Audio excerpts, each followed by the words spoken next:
Gotomorios, salut les rôlistes, je suis Sébastien, et aujourd'hui je vais répondre à la question numéro 4, puisqu'on est déjà le 4 août. La question numéro 4, je disais, de RPG A Day 2024. La question d'aujourd'hui, c'est le jeu de rôle comprenant des illustrations grandioses. Et le mot-clé, pour ceux que ça intéresse, c'est le mot art, donc le mot art. Ok. Un jeu avec des belles illustrations. Il y en a plein en ce moment. Alors moi, initialement, celui qui m'avait mis une claque au niveau des illustrations, c'était Pathfinder, à l'époque. Donc ça, c'était très bien. J'aime beaucoup les illustrations aussi de Mutant et Mastermind. Ils en ont fait de très très jolies. Alors, c'est une illustration dans le sens... Enfin, plus côté art que vraiment illustration. Il y a Conan Devin qui a de très très belles illustrations. J'aime bien ce qu'ils ont fait avec la fiche perso, même si ça la rend illisible. Il y a aussi... comment est-ce qu'il s'appelle, John Carter from Mars, qui a fait une super fiche perso comme ça aussi, mais pareil, ça la rend pas lisible, c'est pas agréable. Et puis bon... Mais c'est... Au niveau de l'œuvre d'art, c'est juste magnifique, c'est juste merveilleux. Donc voilà. Enfin, il y a plein de toute façon de jeux de rôle modernes, récents, je devrais plutôt dire, qui font vraiment un très très très gros effort, alors que ma caméra est de traviole, de très très gros efforts sur les illustrations.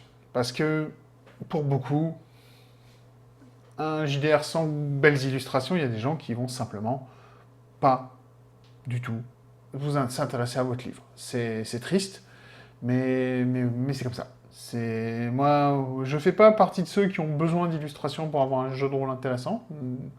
La preuve, hein, j'ai GURPS V3 à des illustrations, mais c'est des trucs à l'encre relativement simples. Et même hein, les vieux jeux de rôle, il n'y avait pas de gros artistes sur ces jeux-là, donc même s'ils faisaient l'effort, il y a... Enfin bon, voilà. Moi, je fais partie de ces générations, et de manière générale, hein, je fais partie de ceux qui n'ont pas besoin d'avoir d'œuvres d'art, que ce soit du dessin, que ce soit des peintures, que ce soit de la musique. Tout ça, j'en ai pas besoin dans le jeu de rôle. Je considère pas ça comme un outil important, je considère pas ça comme un outil nécessaire à s'immerger, parce que justement, pour s'immerger, on a d'autres supports, on a d'autres outils. Et il n'y a pas besoin de tout ça. Voilà. Ceci répond à la question du jour. Maintenant, passons donc au thème du jour. Donc pour ça, je passe sur ma webcam toute pourrie pour faire un jet de dés pour après. Le thème d'aujourd'hui, c'est Cosmos. On se rappellera de Carl Sagan. Et ensuite, on va lancer le dé qui est... Hop, un 4. Et donc... Aujourd'hui, je repasse sur l'autre caméra, aujourd'hui, je dois créer un objet lié au cosmos. Intéressant. Alors, je vais le faire dans mon univers, ça me permettra de créer un objet intéressant pour mon jeu. Alors, un item lié au cosmos.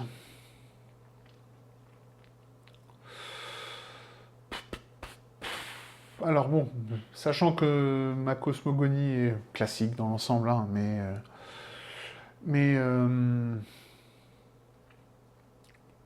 chez moi, dans le cosmos, ce qui a construit le cosmos, c'est la lumière et le chaos. En fait, la lumière, par l'interférence du chaos, a généré de l'ombre, et la lumière, pour contrer le chaos, vu qu'elle ne pouvait pas agir, ben, elle a essayé de créer l'ordre. Et donc, on a ces deux... lumière, ombre, chaos et ordre. Et ça fait une structure pour 9 plans, on va dire. Hein. Et ces 9 plans servent à... donc, chaque intersection, donc, on a donc, lumière pure, ombre pure, chaos pur, ordre pur, on a lumière et ordre, lumière et chaos, ombre et chaos, ombre et ordre, et au milieu, il y a encore les 5 autres pour les pour une position neutre, plus un des 3. Un des 4, pardon. Donc voilà, et le neutre pur au milieu, c'est celui où tout se mélange, c'est le plan de l'humanité. C'est un peu Middelheim, quoi, hein, pour faire simple. Voilà, c'est ça l'idée. Et donc un objet du cosmos dans cet univers-là, ce serait un objet qui permettrait, alors soit de passer d'un plan à l'autre, d'un univers à l'autre, enfin pas un univers, mais d'un plan à l'autre, sachant que ces plans, ces passages de plans se font à des endroits précis, ça se fait pas n'importe où, ça se fait à des endroits précis. Et le problème, et c'est ça qui rend l'intérêt dans mon univers, c'est que Middelheim a un portail vers tous les autres plans. Les plans ne communiquent pas, les autres plans ne communiquent pas entre eux, ils communiquent tous vers Middelheim. Ce qui fait que l'humanité qui a toujours vécu là a eu souvent des contacts avec des races qui viennent des autres plans, qui sont en fait généralement toutes les races de la fantaisie et des légendes. Alors chez moi, ça va être des légendes germaniques, mais c'est ça l'idée. Et en plus d'avoir ces races légendaires, il y a aussi les anges et les démons, et le problème, c'est que là, on se retrouve dans une situation un peu à la Diablo. Ils sont en guerre perpétuelle, et le problème, c'est que ces gars-là sont incapables de garder leur guerre chez eux.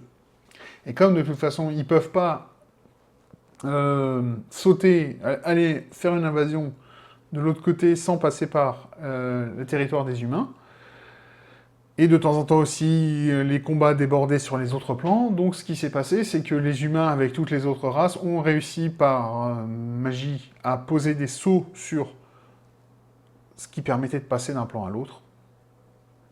Le problème, et la conséquence que ça a eu, c'est que ça a détruit la magie sur Middelheim, puisque la magie s'écoulait par ces passages. Quand ils ont tout coupé, il n'y a plus de magie. L'humanité est revenue à un âge de pierre, et elle a dû recommencer à se développer. Et c'est de là que l'humanité s'est reconstruite. Il y a de vagues légendes qui parlent de tout ça, il y a quelques personnes et quelques nations qui gardent encore jalousement cette ancienne histoire et qui en ont fait un secret, et qui ont des gens pour défendre un peu ces portes verrouillées. Le problème, c'est qu'au moment où mes joueurs vont commencer, en gros, le dernier saut va se briser, va se libérer, la magie revient, et avec eux, les anges et les démons reviennent sur Terre, enfin reviennent sur Middelheim, et vont s'attaquer, enfin vont essayer d'aller tout de suite trouver un passage vers l'ennemi pour pouvoir aller lui péter la gueule. Et forcément, vu que les deux forces sont sur Middelheim, la guerre va se déclarer au milieu, et l'humanité est au milieu. Il y a des gens qui vont choisir un camp, il y a ceux qui vont vouloir, comme initialement, revenir à la situation d'avant, c'est-à-dire on ferme tout, allez vous faire foutre. On n'a pas à gérer ou à subir votre conflit, démerdez-vous, foutez-nous la paix. Et c'est toute cette histoire que je veux raconter dans mon JDR. Et donc, pour passer de l'un à... pour utiliser un de ces passages, il faut utiliser un objet. Bien sûr. Ça peut être un sceptre, un bâton, mais ça peut être aussi d'autres choses. Ça va dépendre de l'univers. Par exemple, dans l'univers qui va mener chez les nains, ça va être un marteau. Ça paraît logique. Quand on va emmener l'univers qui amène chez les fées, donc le côté très naturel, ça va être une branche de bois fossilisée. On va modifier les choses au fur et à mesure, comme ça. Voilà. Et donc, ce sont tous ces objets-là qui sont en fait des clés qui permettent, en canalisant de la mana et de l'énergie à travers, ouvrir le passage. Et ça, quand vous le portez, que vous infusez de la mana et que vous n'êtes pas au bon endroit, ça va aussi vous indiquer à peu près la direction vers laquelle vous devez aller pour trouver votre portail. Voilà. Et ça, ce sont les clés du cosmos dans mon univers.